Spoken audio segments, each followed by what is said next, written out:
Hey guys, Wade Neely here. We're coming to you live from Sam Davis Park for our very first Coach's Corner of the 2015 season. We're presented today by PES and Martin Methodist College, and we're here with Giles County head football coach Walt Smith. Coach Smith, the Cats opened up their 2015 season a week ago, a tough loss on the road, 19-18 in overtime at Columbia Central. How tough was that loss? You guys lose in overtime right at the buzzer there in a game the Cats kind of controlled for much of the afternoon. Yeah, it was a tough one to swallow. At Friday night and Saturday night, you relive and rehash all the different plays during the game that could have been a difference. Several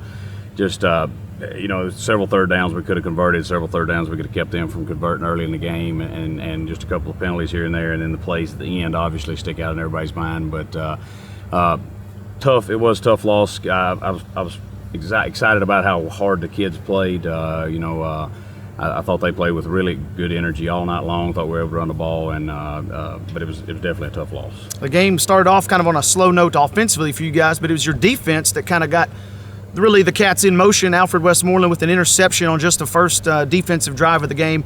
Jordan Tucker rattles off a huge run to get you guys in the red zone. You kick a field goal to go up 3-0. Your defense kind of was that spark plug early, was it not? They were, and this during the preseason, all of our scrimmages, we've really been an opportunistic defense. We've given up a few runs here and there, but do a really good job tackling the football. Really good job on the DBs jumping routes and getting some interceptions, and just really they've used the turnovers to really help spark us, and they've done a good job of that. You guys go up 9-0 on a touchdown run from Jordan Tucker. 200 all-purpose yards. How phenomenal was the senior tailback? Unbelievable. He got gassed a little bit right after the 85-yarder early in the first half. I think he was a little bit super hyped up, and then that long run kind of took it out of him, or he would have got it a little bit more in the first half. He was on the sidelines a little bit recovering that first half, but came back the second half and did a great job. Thought the offensive line did a really good job opening holes for him, and again, he was our workhorse Friday night. It was kind of a back and forth with not a lot of points being put up, and then what happened in the fourth quarter? Their teams just exploded, it seems, offensively. First play of the fourth quarter, the Cats give up their first points of the season on an 80-plus yard touchdown play. Columbia Central goes for two for some reason. They don't get it, so it's 9-6 at that point. You guys make it 12-6. Kind of walk us through the final few moments of the game with the Cats ahead by a touchdown there. They just we felt like we had them, and the big touchdown on third down obviously hurt us to get them back in the game, but then they scored to tie the game, and we're thinking, okay, go into overtime. But I thought both defenses kind of wore down in the second half, and that's why the points kind of went up over in the fourth quarter. Both offenses wore down the defensive fronts a little bit, I thought, of both teams, because the defenses were out on the field so much. I thought that was the difference on why the points were scored in the fourth Columbia quarter. Central had a chance to win the game in regulation. They missed the extra point, so we go to overtime. The Cats get the ball first, score on the very first play, another big touchdown run from Jordan Tucker. Cats end up going on a two-point conversion. We know it wasn't maybe a straight design for a two-point conversion, or was it? Kind of walk us through that process. Well, it was total. It was a little miscommunication, and that falls on me. I've got to get those things communicated out there that we're supposed to do.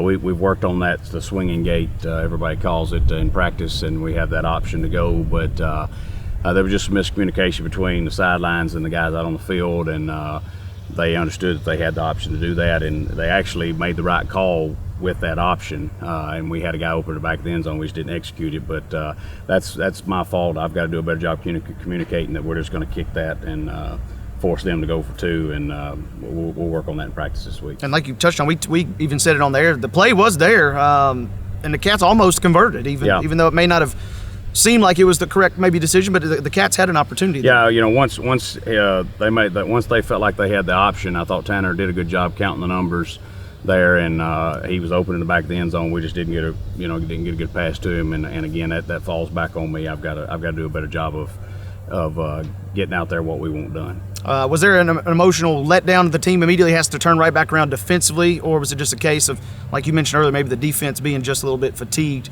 from throughout the contest, because Columbia Central answers with a touchdown very first play as well? Well, I think it was a little bit of a letdown, but we were short two defensive linemen that late in the game. Also, Deron Ballantyne had been ejected, and D. McElroy was on the sidelines he had got a penalty, and we had him out over there, but didn't have our whole defensive line in there that we had started the game with, and a little bit of a letdown, and they kind of rolled over us there on that last play. They kicked the extra point. Obviously, kind of pandemonium ensues. They rush the field. The game is over at that point. What did you immediately say to your team in those moments? Oh, I just told them, that I played hard. I was proud of the way their effort was exactly what we wanted. Defense flew to the football.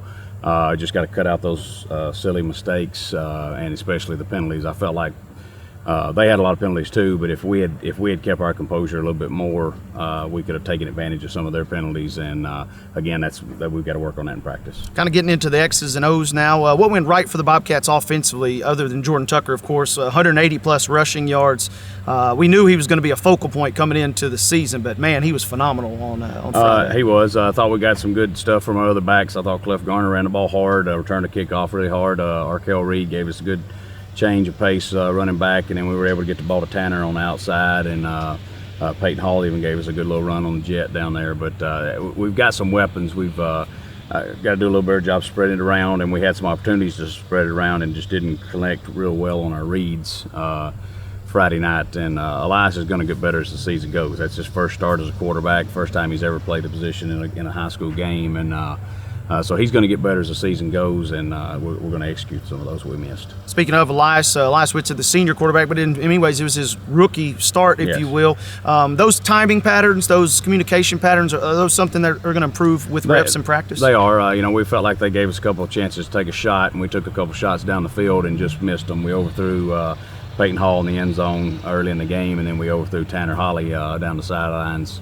a little bit later in the game that could have been big plays, maybe broke the game open for us, especially Tanner's, that we just missed. And those are going to be things that the more they play and the more they throw and catch with each other, it's going to come. Let's shift gears from passing to running. We saw the offensive line play well at times. How would you assess their performance overall as a unit last week? Overall, I thought they did well. Again, Columbia's defensive line, they had some big guys up there, big sophomore defensive end, and then two big defensive tackles that were seniors inside. Really controlled the line of scrimmage a lot, but I thought our guys did a good job of creating creases and getting pushes, and I thought we wore them down with some of our tempo stuff that we did, and Jordan was able to find some running room. Jordan Tucker, the offensive MVP, I would imagine? Yes. No doubt about it. Let's shift gears now defensively. Scott Blair, first-year defensive coordinator, held Columbia in check for 3 quarters, didn't give up any points until the first play of the fourth. How would you grade your defense from last week? I thought, obviously, we've still got some things we've got to work, but I thought, again, they played really well. You hold a team to 12 points in regulation, you ought to win games. And I thought they did a good job of that. We gave up a few more yards than we wanted to, and that's what we were working on with film yesterday. And going into practice this week is fixing a few of those minor adjustments. But overall, again, their energy, flying to the football, being opportunistic, and getting some of those turnovers was what kept us in the game, and I thought it was big. You like that, or is it frustrating? Your defense gives up a lot of yards, yes, but then they wind up capping drives with turnovers or takeaways. It's all about the scoreboard. Again, if they can keep them out of the end zone, that's all that matters on defense. And again, if that's what we're going to be, I'm perfectly okay with it. Just keep them off the scoreboard. So we mentioned Westmoreland with the interception on the goal line. How huge was that to kind of set the tone defensively? It was great. Alfred, we feel like he could have. He's been playing behind some really good guys in our secondary the last few years, and we felt like he's a guy that can be really good this year. And I felt like Friday night he made a couple of plays that really built his confidence that I think are going to springboard him into a big season. Big season for him. Who else stood out to you defensively? I thought Tanner Holly played unbelievable. I think he ended up with 9 tackles and 2 for a loss. Had a calls fumble and a fumble recovery. Kobe Beats played really well up front, and Brandon Rowan also on the back end of one of our safeties played real well. Big efforts for those guys. Defensively, what adjustments, if any, will you guys maybe make? We'll talk a little bit more about Shelbyville in the next segment, but overall, any adjustments? Just working on us, again, getting in the right coverage, knowing when a safety's got to roll down and when he needs to stay back. Just attack angles up front, we've got to do a little better job. When we slant to draw in a double team, we've either got to draw a double team or make a play with our defensive front. We're going to work on that this week, but really just working on us right now. We're trying to get us better and as we go into the season. Going back to that 3rd and long play to start the fourth quarter, can you kind of walk us through what happened on that breakdown defensively? Yeah, just we come out of the quarter change, and we talked about it's 3rd and 27, and we were in a cover 2, and a little miscommunication with our safety. He thought he should have jumped the short route, and he did, and they threw the post over the top. Again, it's one of those things, He's a senior, but it was his first real live action in high school, also in a meaningful game, and he's going to get better as the season goes. Also, we've got to do a better job coaching that up in practice and put him in a situation in the game to succeed. But it was just one of those plays, a little blown assignment, and they had the right call made and hit a big play, and it was big. Yeah, no doubt. We've talked a little bit about the offense, discussed a little bit of the defense. Let's shift gears now. Special teams, it seemed like it was kind of a tale of two halves in many ways. The Cats seemed like they dominated the first half in the special teams game, outside maybe of a missed extra point. How would you assess the unit as a whole there? As a whole, we did have some breakdowns. I thought Griffin Birdsong, unbelievable kicking-wise. I think we figured up today he netted 43 yards on his punts Friday night. And in high school, if you can net 43 yards, to me, if you can net 30 yards, you've had a really good night. And he netted 43 yards, had 2 over 50, 2 inside the 10. Just an unbelievable job punting the football on top of his field goals that he made, and he had a touchback on kickoffs. But a couple of little things. We let a guy come inside of us on an extra point field goal, extra point team, and they blocked the extra point that could have been, maybe the difference in the game. And then we had to break down on the kickoff team where they run the kickoff back. That was really big.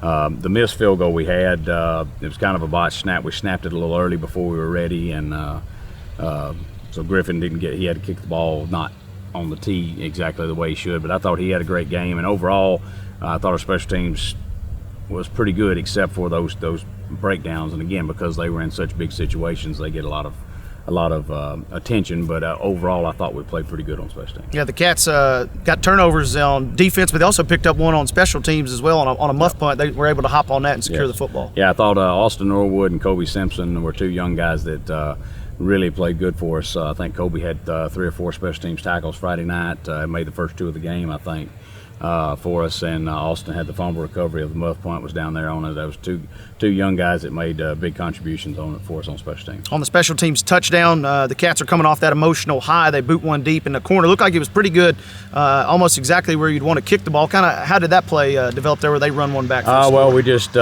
we kicked it about exactly where we wanted to, and our left side squeezed down like we wanted to, and we just didn't get the right squeeze. They got a key block on the guy that was trying to squeeze it down in that alley right there on coming from the right side, and just kind of took it right up that hash right there, right in between 2 of the guys that we didn't get really squeezed in good, and kind of busted it on us. So kind of as we close on special teams, seems like just a few things here, a few things there that you guys maybe can clean up going forward. Yeah, again, it's special teams, it gets magnified because there's not many plays, but overall, like I said, I thought we played pretty good, but those 1 or 2 mistakes we talk about all the time, that 1 or 2 plays can make a difference in a ball game, and we've got to make sure we don't let those 1 or 2 plays go against us on special teams. It was the first game of the season. I looked over in the stands. We had a pretty good crowd in Columbia Friday night. I thought we did. I'm sure their fare pulled away from their crowd a little bit, but I thought we carried a good crowd up there. They were into the game. Again, our kids, it was a great atmosphere. Kids played hard. Just a couple things bounced wrong our way, and we didn't come out on top on the end. We couldn't tell. Was that a demolition derby going on, or was that a truck pull, or could you guys hear that going on down there? It was, he warned us about it before the game. I think some kind of pull going on over there. It was loud. Good deal. Well, Coach, we know it's a tough loss, but we're looking forward to a tough game against Shelbyville this week. And matter of fact, when we come back on the other side of this break, we'll have a preview. This is the Coach's Corner Show presented by PES and Martin Methodist College. Hi, I'm David Alford from the TV show Nashville, and I'm here to tell you about my college. Since 1870, Martin Methodist has paved the path to success for thousands of graduates. Just an hour south of Nashville, you'll find an affordable private college participating in the Tennessee Promise with an educational program designed for you to graduate in 4 years. Come visit us and experience the difference. Experience an education that's personal.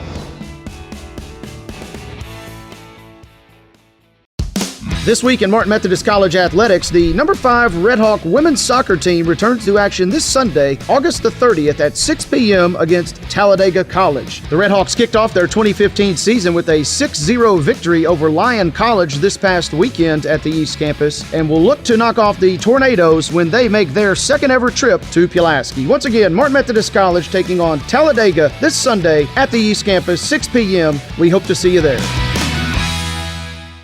Welcome back, folks. Second half of the Coach's Corner Show coming your way now, presented by PES and Martin Methodist College. Wade Neely alongside Bobcats head football coach Walt Smith. Coach, Tough loss last week against Columbia. The good news is the Cats get to bounce right back against another tough foe. Do you like playing Shelbyville this early in the season? They're an awfully good bunch up there. Well, again, it's hard to say is there any good time to play a good football team, but they're a really good football team. A playoff team in 5A last year, just like Columbia was, and going to probably be another 5A playoff football team this year, as well as I think Columbia will be too. But it definitely doesn't get any easier this week. Shelbyville will be really good, especially on offense. They've got several guys back from last year, with quarterback, running back, and defensively, they're going to look a lot like us on the field. But as far as their scheme goes, which is a good thing, we went against it in the fall camp and everything. But they'll be a really good football team. We've seen Shelbyville a number of times, not only last year but in previous seasons. We know how good they are, but also we saw how good they are this season, maybe at least a little bit. They absolutely throttled Lawrence County, who's usually a pretty solid ball club, put up nearly 50 points. This sounds like a Shelbyville offense that is going to be tough to stop. They are. Again, they've got a lot of weapons. They try to run a up tempo type style and try to get the ball in the end zone as quick as they can. Big bruising running back that has speed to break it away, and quarterback can run it and throw it both. Got some really good wideouts.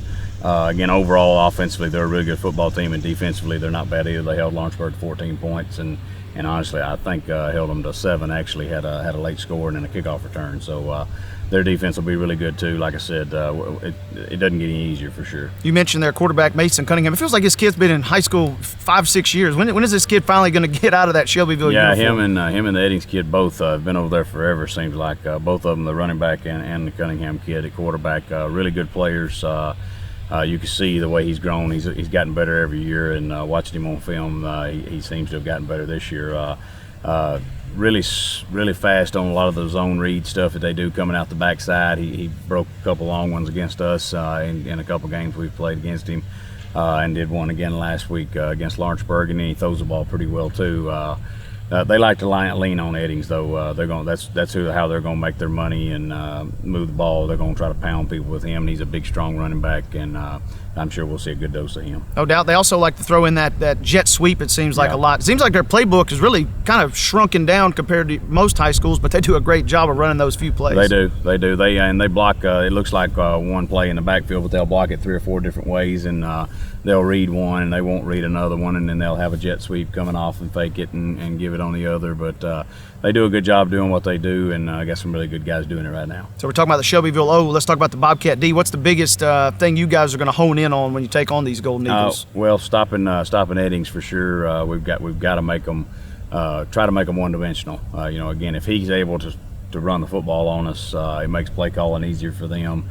Puts them in good situations. We've got to win first down, put them behind the chains a little bit, and make them one-dimensional where we can go and take advantage of some things we do well. Columbia Central had a really good running back last Friday. Does he compare at all to the type of back we're going to see Friday night? He does, in the fact that they're both really good. The Pilla kid is more of a slasher and not going to be as strong. Not that the Eddings kid's slow by any means. He's got breakaway speed and can take it to the house, but he's more of a bruiser that wears people down as the game goes and seems to get stronger as the game goes. So we'll definitely have to continue to tackle him, and the big thing will be to get him down before he gets going. I feel like if we can hit him at the line of scrimmage or make him stop and cut at the line of scrimmage, we can have some success against him, but we definitely don't want him rolling out against he's got size advantage over some of our DBs for sure. With all due to respect to Columbia Central, they didn't throw the ball quite as much. Will we see a little more aerial attack, and if so, how big of a challenge is that for your secondary? I think it is. We'll see a lot better screen game this week also. Shovel does a great job screening people, and then he also can throw it down the field.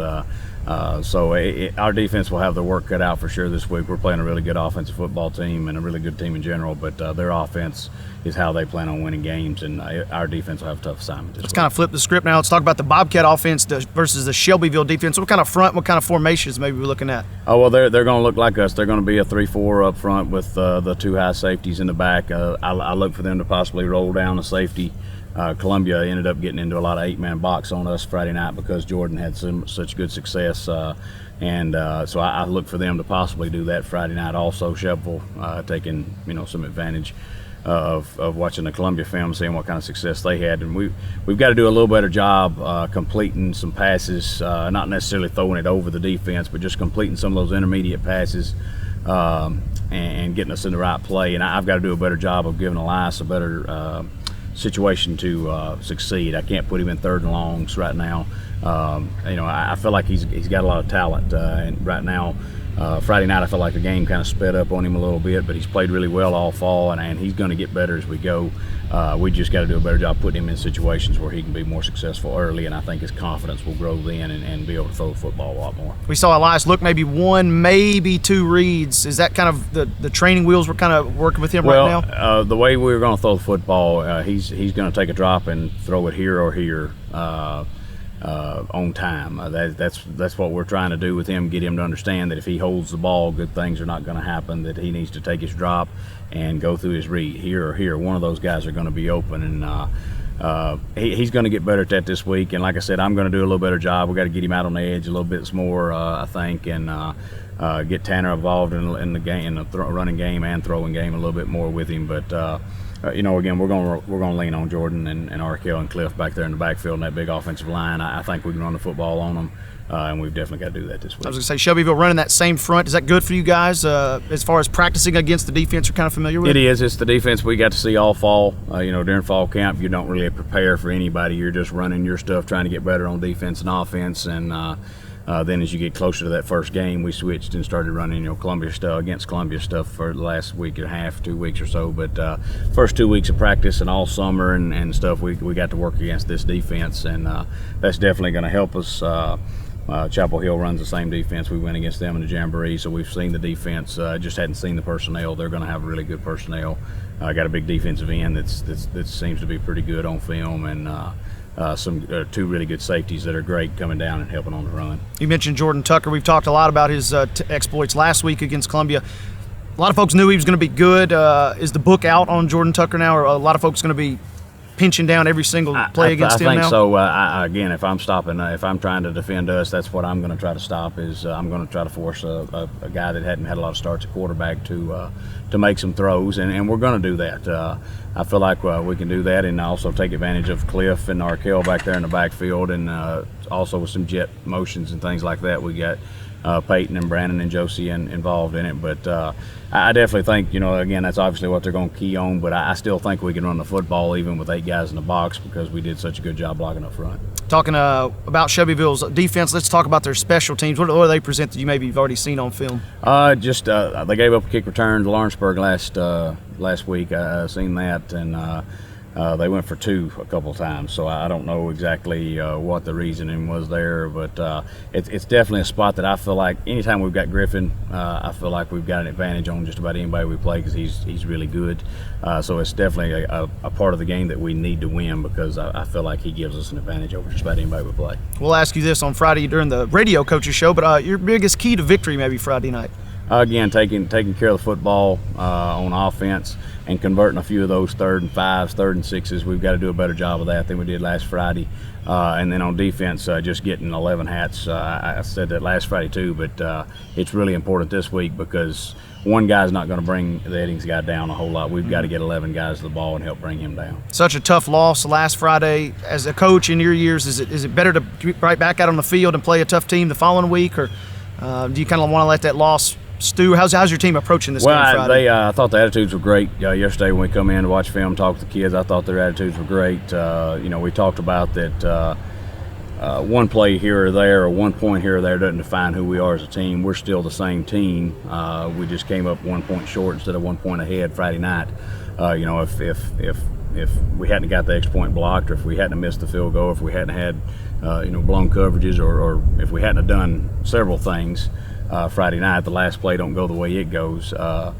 Everybody's talking about how good we are, and I don't think that we're bad just because of 1 or 2 things going wrong. I still feel like we're a pretty good football team. I feel like Columbia was a pretty good football team, and they just made 1 more play than we did and had 1 more thing go their way than we did Friday night. Cats are on the road again. Sometimes it can be good to get away from home after such a tough loss. What sort of crowd support are you expecting? We had a really good crowd Friday up at Columbia. I thought we did at Columbia, and again we needed over Shovel too. They'll have a big crowd after a big win at Lawrenceburg. It'll be their home opener, and they always have a big crowd. So we'll need some guys, some folks to come over there with us to help support us. Starting out with two road games is always tough because people are anxious to see the excitement first of the year. But need people and guys and gals to come over there and help us out in Shelbyville on Friday night and until we come back here next week. It's going to be fun to be back at the Brickyard here in just a week. That's going to about wrap it up here for the Coach's Corner. He's been head coach Walt Smith. I'm Wade Neely. Your Coach's Corner comes again next week, hopefully after a Bobcat victory over the Shelbyville Golden Eagles. So long from Sam Davis Park. We've been presented by PES and Martin Methodist College. This is the Coach's Corner Show.